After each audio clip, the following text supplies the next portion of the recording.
1 Samuel 18, 1 through 9 from the New Living Translation. After David had finished talking with Saul, he met Jonathan, the king's son. There was an immediate bond between them, for Jonathan loved David. From that day on, Saul kept David with him and wouldn't let him return home. And Jonathan made a solemn pact with David because he loved him as he loved himself. Jonathan sealed the pact by taking off his robe and giving it to David, together with his tunic, sword, bow, and belt. Whatever Saul asked David to do, David did it successfully. So Saul made him a commander over the men of war, an appointment that was welcomed by the people and Saul's officers alike. When the victorious Israelite army was returning home after David had killed the Philistine, women from all the towns of Israel came out to meet King Saul. They sang and danced for joy with tambourines and cymbals. This was their song: "Saul has killed his thousands, and David his 10,000s." This made Saul very angry. "What's this?" he said. "They credit David with 10,000s and me with only thousands? Next they'll be making him their king." So from that time on, Saul kept a jealous eye on David. This is the word of the Lord. Thanks be to God. A Time to Talk by Robert Frost. When a friend calls to me from the road and slows his horse to a meaning walk, I don't stand still and look around on all the hills I haven't hoed and shout from where I am, "What is it?" No, not as there is a time to talk. I thrust my hoe in the mellow ground, blade end up and 5 feet tall, and plod. I go to the stone wall for a friendly visit. This is one of my favorite Frost poems because it reminds me of the difference between being friendly and being a friend. When I'm working in a field and a friend slows his horse down on the road, I don't just do the friendly thing. I don't just wave from a distance and say, "How are you?" and look around at all the work I've yet to do. No, I thrust my hoe in the ground and walk over to the wall for a visit. I must confess to you today, I'm much better at being friendly than I am being a friend. Being raised in the South, like many of you, I received great training in being friendly, even when it was less than authentic. We ask, "How are you doing?" hoping the other person is as inauthentic in their answer as we are in our asking. In the South, we can seethe in anger against a person and they would never know it because we've been trained well in the ways of friendliness, even to people we despise. I can do that well. I'm good at friendly, waving from a distance. "How are you?" But it's the friend part. It's the friend part of this poem that challenges me. To stop the work and to go over to the stone wall for a visit, it's not just being friendly, but being a friend that we're after, and that's an entirely different phenomenon altogether. If you listen, friend language is everywhere today. We can be Facebook friends with people we've never met. I'm Facebook friends with people to whom I have never spoken a word, but we're friends. I know what he has for dinner. He knows my favorite sports teams, but I don't know him and he doesn't know me. We're not friends, but we say we're friends. Real friends, the true kind, are hard to come by in our culture, and I'm not sure exactly why. I just know I feel it, and I know I've participated in it. Maybe it's because so much of our lives are private and walled off from others. We don't really want that kind of intimacy. Or maybe it's the hellish pace of our lives. Or maybe it's that we're all so fragmented we have pockets of friends here and pockets of friends here and pockets of friends here, but no friends. I don't know. I just know that real friends are hard to come by. Which is why www.rentafriend.com can come in so handily today. For a mere $10 to $20 an hour, you can rent a friend. As of this last Thursday, there were 621,585 folks worldwide available to be rented as friends. Going to a party or a wedding and have no one to go with you? Rentafriend.com. Want someone to show you around a new city? Rentafriend.com. Got 2 tickets to a ball game? Don't want one to go to waste? Rentafriend.com. Just $10 to $20 an hour and you can find a friend too. Aristotle, the great Greek philosopher, claimed that there were 3 kinds of friends, though the renting sort did not make the cut. According to Aristotle, the first type of friends are those based on usefulness. There are the kinds of friendships that form because the 2 parties offer each other something, like business partners would typify this category. It's why someone whose car is always broken down might befriend a mechanic. Or someone who talks a lot might befriend someone who's a really good listener. The one person is useful to the other, and so a friendship forms because of the symbiotic relationship between the 2. Friendships based on usefulness. Secondly, Aristotle said there are friendships based on pleasure. People become friends because they enjoy each other. Maybe they share some affinity or some hobby with each other. You know how it is. You're sitting around a dinner table and someone says, I like to camp. Oh, you like to camp? We love to camp. We've got a camper and all. Boom, friendship. Or, I'm sorry, I've got to go. I've got to go take care of my dog. She's a cute little Yorkie. You have a Yorkie? We have a Yorkie too. We love Yorkies. Friendship.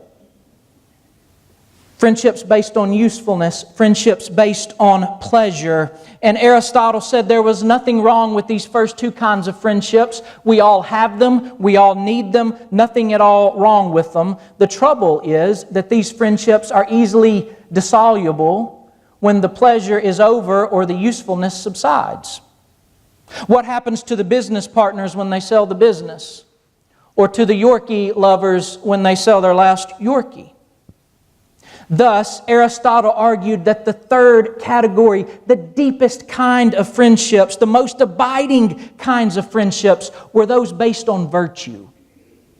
2 people striving to become the same kind of people, headed in the same direction, striving for the same virtues, people who care about the same things. It reminds me of that powerful scene in The Fellowship of the Ring, the first Lord of the Rings movie. Do you remember that? When Frodo has the all-powerful ring in his hand and he's headed in a boat to go to Mordor, the realm of evil, and he's leaving all of his friends behind because he feels like he has to take this journey alone. He pushes in the boat off of the shore. And about that time, his friend Sam, his best friend Sam, the one who loves him more than he loves himself, Sam, comes sprinting down the hill saying, Frodo, no, no! And Sam, who can't swim, begins to wade out in the water after Frodo. Frodo says, go back, Sam, I'm going to Mordor alone.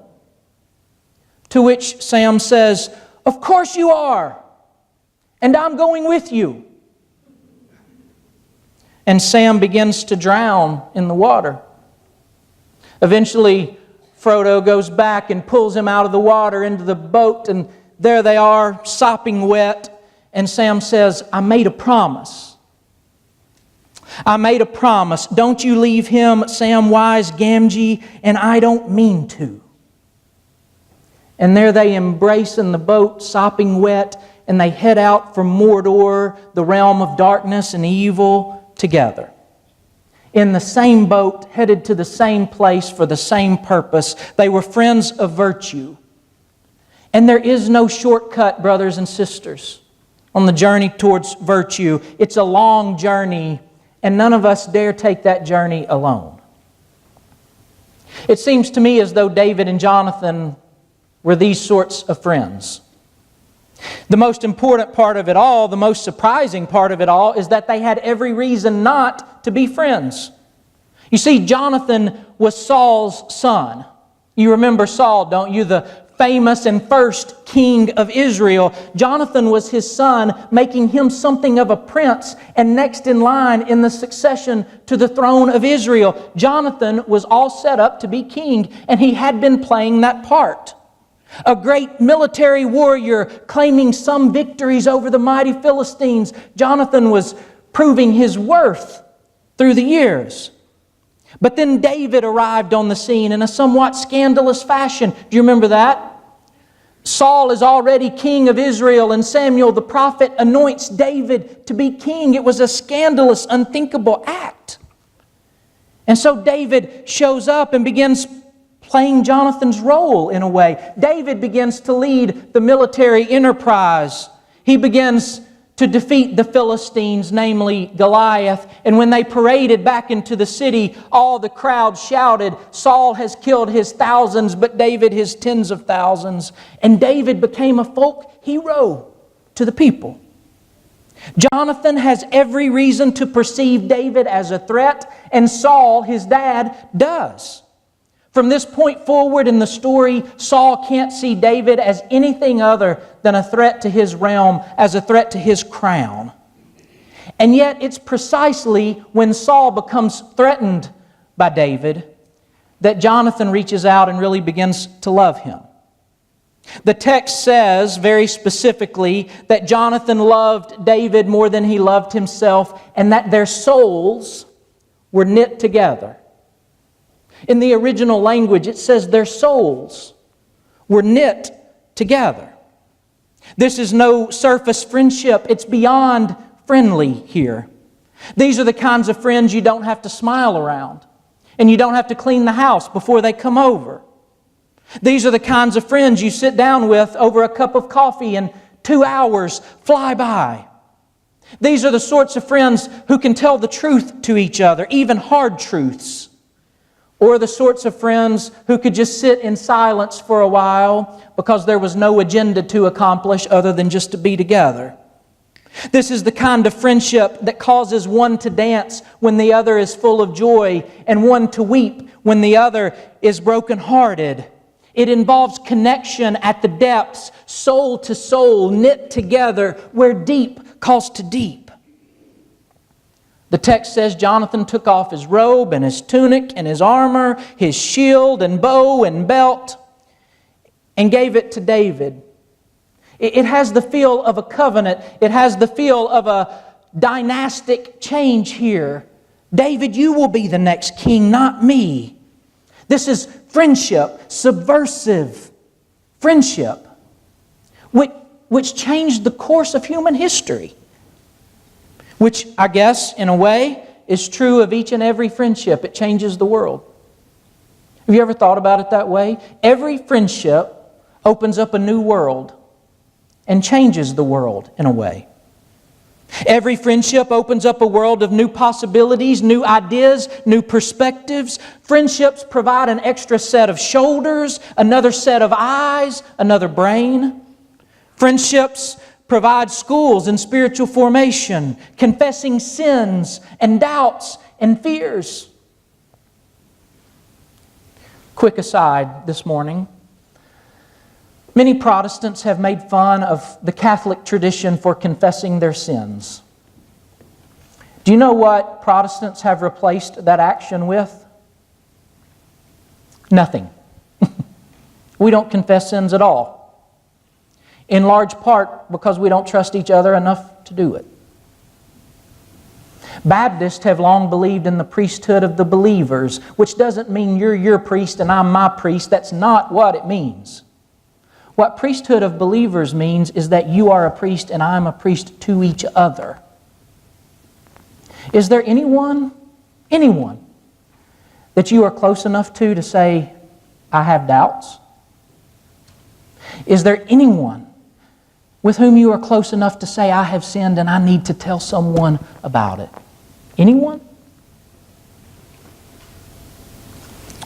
Friendships provide the space to admonish each other because the relationship is strong enough to handle the blaze of truth. Most of the time we do not speak the truth to each other because our relationships are not strong enough to withstand it. Real friendships are. And real friends teach and encourage and forgive and persevere because their souls are knit together. They're friends who are travelers on this long journey towards virtue, the most important journey we ever take. And in that way, maybe St. Augustine said it best when he said, friends aren't so much people we choose to bring into our lives as they are gifts entrusted to us by God.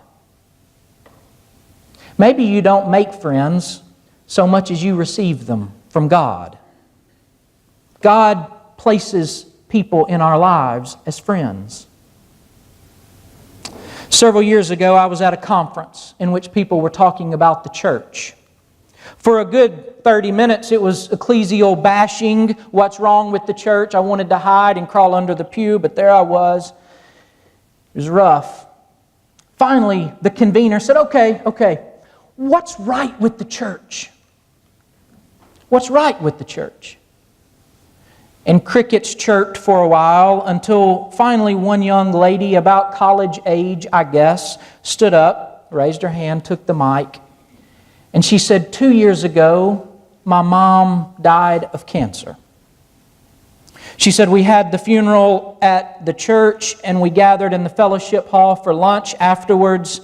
And she said, my best friend sat down next to me. We grew up in that church, children's group, youth group. We've been friends all of our lives. She sat down next to me and we began to talk through the day. She said, we talked about everything that everyone had said to me that day. You know, nobody knows what to say, but everybody feels like they have to say something, and so it's shallow cliches and pedantic thoughts. And we kind of chuckled at it all. And she said, then my friend put her fork down and she grabbed my hand and made me put my fork down. And she said, I want you to look me in my eyes. And she said, okay. And she said, I want you to know that you alone have to do the hard work of grief. No one can do your grief for you. You alone have to do the hard work of grief. And while there are plenty of people in this world who've lost their mothers, you're the only one who's lost your mother as you. You must do the hard work of grief alone. And she said, but you do not need to do the hard work of grief by yourself. And the young lady said, that's what is right with the church. And I saw in my mind as she talked Samwise Gamgee wading in the water saying to Frodo, of course you're going alone. Of course. But I'm coming with you. And another lady stood up and took the mic and she said, I'll tell you why I love my church. She said, my church is the one place in my life where I am both known and loved. The one place in my life where I am both known and loved. She said, there are places in my life where I'm loved, I'm just not known, really. People love who they think I am, or they love whatever projection of themselves they see on me, or they wave from a distance and say, how are you? But they don't know the real me. Some people will only love you if you stay at a safe distance, she said. But they don't know me. And then there are places where people know me, but they don't love me. They know facts about my life. They know data about my being. They might even know some of the stories in which I'm a character, but they don't love me. They wouldn't sacrifice anything for me. They're not in it with me. But the church is the one place in my life where I am known and loved. Where people know my story because they're in my story. Where people are close enough to me to speak the truth to me when I need to hear it. Where people share my joy because it's their joy. And where people share my pain because it's their pain. The church is full of my friends, and it's the only place in the world where I've really gotten it. Friendship. And I saw in my mind the souls of David and Jonathan being knit together by the hand of God, where they were both known and loved. There's nothing wrong with being friendly, brothers and sisters. Lord knows we need more of that in our world. There's nothing wrong with being friendly. But what we really need in our day, what we're in desperate need of in our day, of privatization, individualism, self-made people, whatever that is, screens. What we really need in our day are friends, real friends. Friends for the whole journey, which no one should ever make on their own.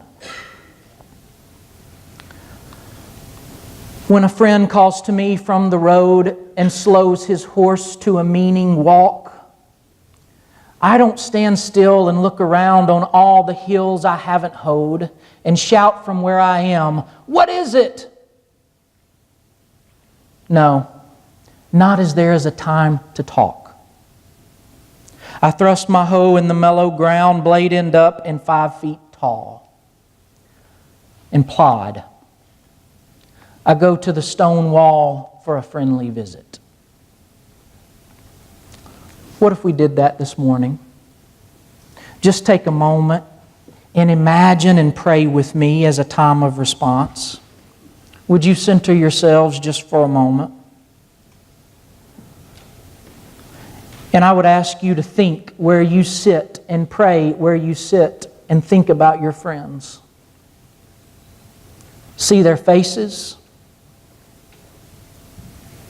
The ones who were your friends when you were in diapers, and the ones you made just a couple of weeks ago.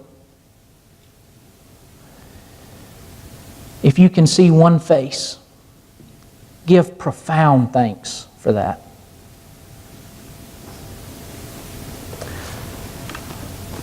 Maybe it's the unlikeliest friends you could ever have. Give thanks. And for the knitter, give thanks.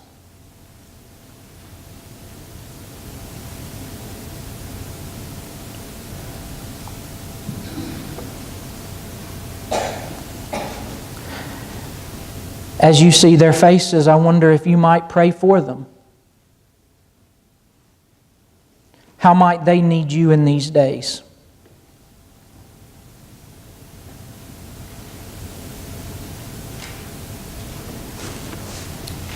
A phone call, a note, forgiveness.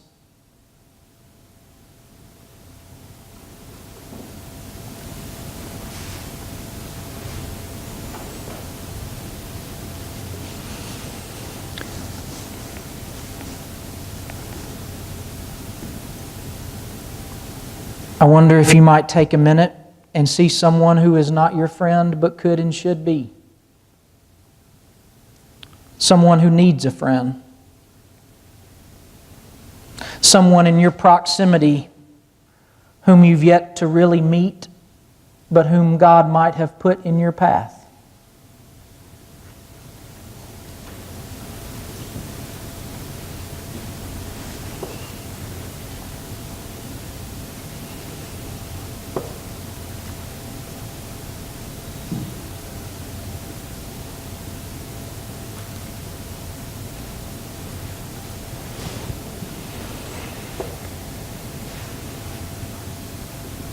This morning we read from John 15 where Jesus says to His disciples, "You are not my servants. You're my friends."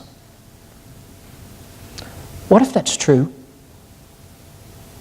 What if it's really true this morning? You are a friend of God. Take a few moments and rejoice in that. Delight in that. Dance in that. Feel the holy fog and the sacred mist of that. Friends of God.